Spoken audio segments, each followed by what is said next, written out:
Hi, this video will show you how to deploy a continuous deployment toolchain using GitHub and Heroku for Ganister. So the first thing we're going to do is create Git repository called CI/CD, let's say CI/CD demo Ganister,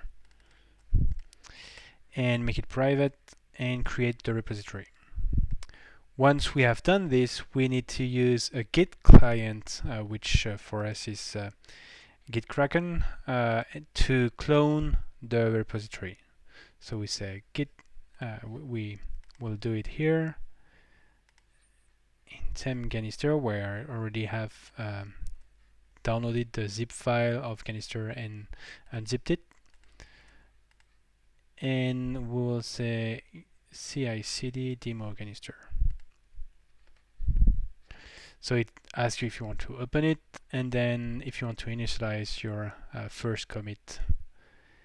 And then we can even push this first commit, so at least we have something in our remote Git repository. So if you go back to here, now you have a folder for this. Not sure why this stays here. With the README file that was generated by Git Kraken, and so the first thing you can do is take your install files and copy them within your Git repository. So you see that your Git client detects a lot of new files, and what we will do is that we will continue. So we replace the README files. What we need to do before we can start pushing the initialization of this, so we'll save some time in parallel. So first, our clean install, push, we stage everything, and we can push this this commit. So while it's uploading all the information to GitHub, we can go ahead and update the environment file. So if you haven't installed Ganister, if you've never done this, there is a video for this, and I would suggest you look at it, because the first thing you need to do is go to environment file, and so for myself I need to change this because I know that my port 8008 is used already.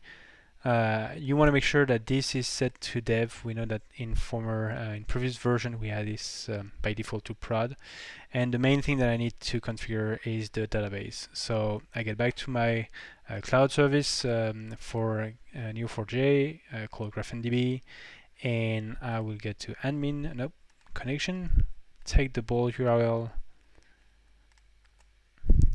and I've created a few users, but I will create a new one, CI/CD demo. The database is empty, so we'll have to initialize it. It already exists, demo Ganister, create user. So it gives you the username, which you will copy in your environment file, and the password, which you also copy in your environment file. Okay, so now that you're done with this, you can, if the push wasn't finished, and it is finished, you can push your new environment file, setup database.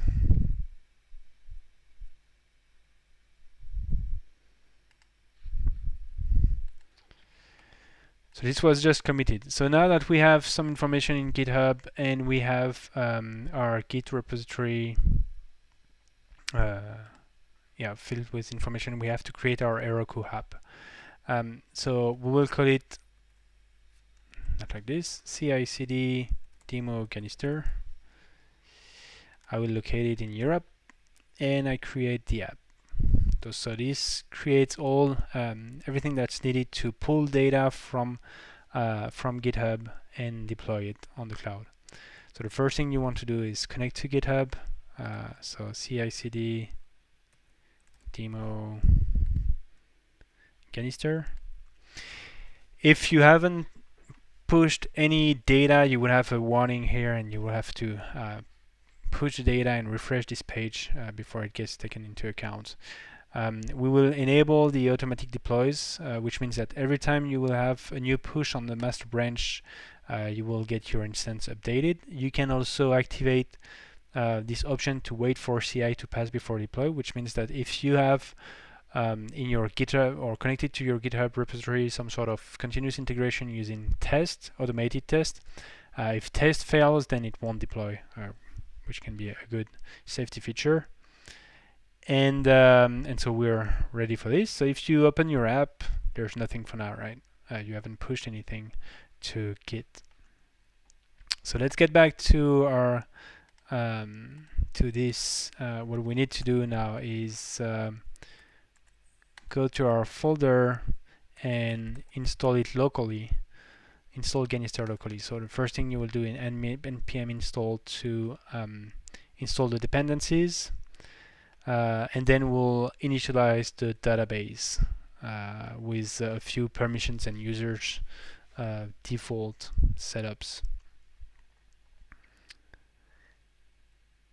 And when we're ready with this, we'll have to push our latest change. So I made a few changes here, but it wasn't pushed. And actually, this wasn't even pushed, so I need to make sure we push it so we save some time later. It will upload the whole content to the Git repository. If we look at our Git repository here, and I refresh this, I can see that I still just have the README file because we are in the process of pushing this. The other thing that we need to do, and it's written in the documentation, is in settings on Heroku. There is one setting that Heroku doesn't read from our environment file, is the type of instance we're running, or the mode in which we're running. So it has to be dev. Okay. And now we get back to our local instance. So the dependencies were installed. Now we need to run the init db, I think rs db init script to create the codification nodes, permissions nodes, users, admin groups, etc. So it creates a few things in the database. And once this is done, we can run npm run dev, and we have our application hopefully working on our local computer, which would stand as our development instance. So let's go to Chrome,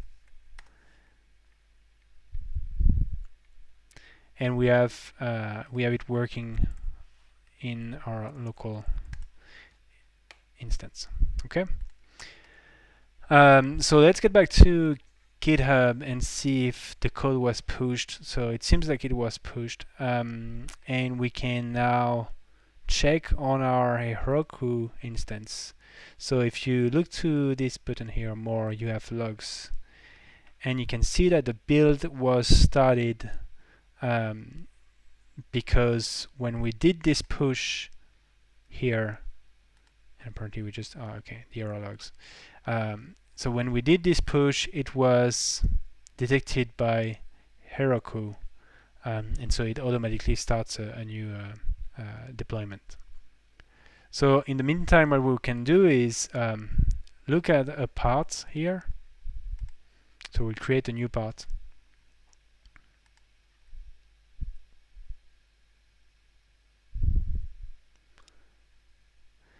And you see this form, and we believe this is not a well-designed form. So we'll just make a few changes on our development instance. So it's localhost. So as an admin, I can go to my configuration. I go in the data model panel, navigate to the part definition, and in the UI, I can define the form. And I will say this is width 4, and this is 12. Remind just as a reminder, the full width is 12 columns. So we save this definition. So this is only a setup that is on my local instance. So if we get back to Heroku, Heroku has deployed the instance. So we can go to Open App now and see that it is loading. So the first time it may take a bit of time to load the application. So from this instance, if we log in, and for the demo I didn't create two databases, so it's not really the best setup, but at least we can see how this part is displayed. So this is the out-of-the-box, not well-designed form. If we go back to our local instance and we go to user app, and we have this form is much better, right? So if we want to update this, then we need to push our new settings. So we have a diff file that captures every change that we've done on the data model. Update part form. So usually you would use a much more organized way of managing branches, etc. But let's push it directly on master.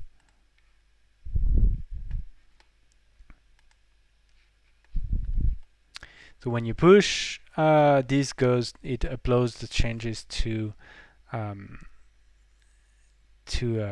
GitHub. So if we look at the commits now, we have a force commits with update part form, and what you should see here is that the build has been started for after this new push.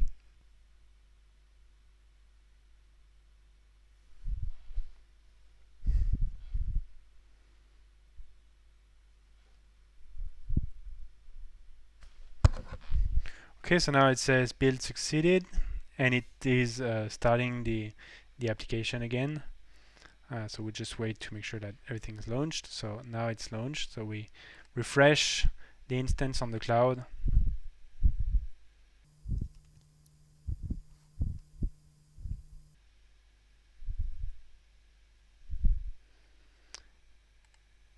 And this is it. Even on the cloud, we have the latest version of the form. And that's what the continuous deployment is for. Thank you very much.